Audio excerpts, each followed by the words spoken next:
Saya Andrianto, full time coach dan udah mulai cukup lama melatih para pelari rekreasional di Indonesia ya. Tapi umur saya juga ada di beberapa negara, ada di Jepang, ada di Amerika, dan juga ada di Kuala Lumpur gitu. Sebetulnya kalau secara umum dalam atletik itu ada short distance, middle distance, dan juga long distance. Tapi secara umum aja untuk rekreasional runners ya, itu adalah long distance running ya. Secara umum terdiri dari 5 kilo, 10 kilo, half marathon, dan juga maraton gitu. Dan memang ini latihannya juga beda-beda karena memang karakter lombanya, karakter jaraknya juga berbeda-beda. Begini, kalau 5 kilo itu kan dia mengandalkan kecepatan dan VO2 max ya. Maka latihannya tentu akan fokus pada latihan kecepatan gitu. Long run-nya juga nggak panjang-panjang gitu ya. Meskipun kalau di level elite ya tentu berbeda, semua juga akan tinggi jumlah weekly mileage-nya. Tapi kalau di recreational runners itu kalau lari 5 kilo kita mungkin kilometer mingguannya nggak perlu terlalu tinggi gitu ya. Mungkin bisa sekitar 40 sampai 50 atau 60 lah maksimum gitu ya. Long run juga nggak perlu panjang-panjang kalau untuk 5 kilo gitu ya. Cukup misalnya 15 kilo atau paling maksimum di 21 kilo untuk long run-nya. Tapi kalau misalnya untuk 10 kilo ini udah mulai agak berbeda sedikit meskipun masih sama dengan 5 kilo gitu ya.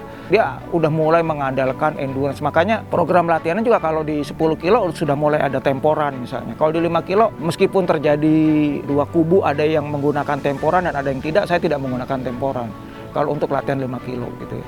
Nah kalau half marathon ini udah karakternya udah lebih berbeda lagi. Ini udah di level lactate threshold zone gitu ya. Jadi memang latihannya udah nggak bertumpu pada speed yang terlalu tajam, tetapi pada lebih kepada kemampuan tubuh menahan keletihan. Nah kalau maraton ini udah lebih spesifik lagi kepada endurance. Marathon is pure endurance gitu loh.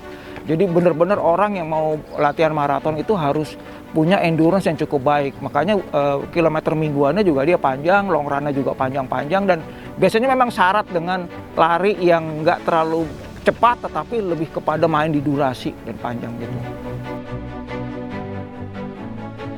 Sebelum kita melangkah ke jarak yang lebih jauh, sebaiknya kita mencoba menyelesaikan di 5 kilonya gitu. Dengan kita punya data 5 kilo, maka kita bisa menentukan program latihan berikutnya gitu. Ini kan sebetulnya kalau di dalam running itu kan ada sainsnya ya, ada teorinya gitu, ada hitung-hitungannya, ada kalkulasinya, kayak matematik gitu. Jadi makanya kalau saya lagi bikin program itu bisa ada 3 kalkulator di depan saya, karena itu semua mesti dihitung gitu. Nah kalau kita nggak punya basic 5 kilo, kita bingung pondasinya dari mana, tumpuan hitungannya gitu. Tapi kalau kita punya basic 5 kilo, kita bisa menjadikan itu sebagai dasar penghitungan untuk kategori-kategori selanjutnya.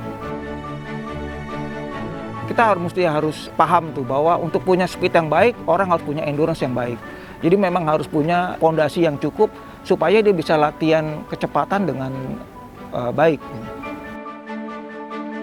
Kalau saya sih biasanya 12 minggu ya. Untuk itu udah minimal, untuk 5 kilo itu 12 minggu. Itu dengan asumsi orang sudah punya basic running ya.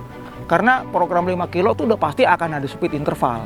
Nah, orang harus punya kebiasaan berlari dulu. Orang harus punya pondasi endurance dulu supaya bisa menyelesaikan speed interval itu dengan lebih baik, atau speed workout ya, atau latihan kecepatan dengan lebih baik gitu loh. Jadi tetap harus punya pondasi endurance-nya. Kemudian nanti di program 5 kilo itu pasti akan syarat dengan latihan kecepatan, banyak speed-speednya, sehingga bisa lebih tajam kecepatannya. Karena lari 5 kilo ini kan pendek ya. Misalnya lari 5 kilo, kalau orang yang recreational athlete atau recreational runners yang sudah advance itu 5 kilo kisarannya bisa antara 17 menit sampai 21 atau 22 menit gitu ya untuk yang advance. Nanti untuk yang di level tengah itu mungkin sekitar 23 sampai 26 menit ya. Nah, kalau yang level pemula mungkin bisa sekitar 27 sampai di atas 30. Jadi yang paling inti adalah ada satu latihan kecepatan ya, itu di dalam sebuah training program, yang kemudian juga ada easy run dan ada long run gitu. Ini semua saling melengkapi ya. Easy run meskipun dia hanya sekitar untuk level pemula misalnya 5 sampai 7 kilo, ini tetap penting gitu loh. Karena biar bagaimanapun jangan pernah lupa pemrosesan energi di 5 kilo itu sekitar 95% itu berdasarkan diproses secara aerobik. ya. Jadi tetap mesin aerobiknya dulu yang diperkuat, bukan anaerobik. 5 kilo itu syarat dengan aerobik, bukan anaerobik. Makanya tetap perlu easy run, tetap perlu medium long run, tetap perlu long run misalnya begitu. Nggak cuman kemudian kalau 5 kilo ya udah kalau gitu latihan interval terus, ya nggak gitu loh. Tetap ada easy run, tetap ada speed interval, tetap ada long run gitu. Itu dikombinasikan menjadi sebuah satu program yang terjahit atau tertailored secara baik. Jadi easy run itu meningkatkan kemampuan aerobik kita, meningkatkan endurance kita juga gitu. Karena gini, sekali lagi di dalam running itu ada teorinya gitu ya. Misalnya sekarang gini, misalnya yang namanya long run itu maksimum 35% dari total kilometer mingguan ya. Yang namanya speed interval itu dia tidak boleh dari 8% dari total mingguan, kilometer mingguan. Nah, untuk melengkapi persentase ini maka diperlukan lari-lari yang lainnya di dalam 1 minggu. Lari-lari lainnya itu nggak boleh berat-berat, karena kita juga mesti mempertimbangkan ada yang namanya pola 80-20, 80% easy, 20% cepat gitu ya. Itu kan kalau di level umum, tapi kalau di level rekreasional atlet atau rekreasional runner itu biasanya bisa 90% easy, 10%-nya yang cepat. Nah, untuk menambal yang 90% easy ini kan berarti butuh kilometer kan, butuh lari-lari yang lain. Kalau misalnya sudah diambil dengan speed interval 8%, maka kemudian ada 92% yang harus easy. Nah, itu apa? Ya berarti long run dan easy run. Gini, sepatu itu sekarang syarat teknologi ya, nggak seperti zaman dulu. Kalau zaman dulu tuh asal sepatu, zaman sekarang tuh enggak. Ya. Misalnya sekarang kalau kita lari 5 kilo nih, kan berarti kita butuh sepatu yang memang mendukung untuk lari cepat. Nah, berarti mesti syarat teknologi misalnya.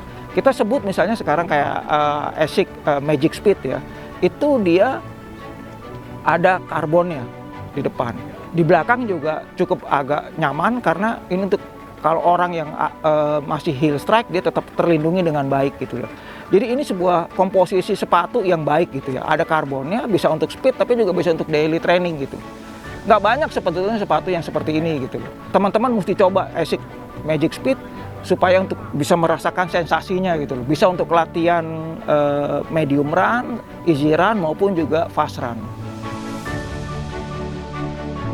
Secara general ya, namanya sedang latihan program tetap harus diperhatikan train well, eat well, dan rest well. Jadi ya harus seimbang antara latihan, istirahat, dan juga makannya gitu loh. Karena gini, dalam dunia olahraga modern itu latihan tidak berdiri sendiri. Latihan itu menjadi satu kesatuan dengan rest and recovery dan juga nutrisi.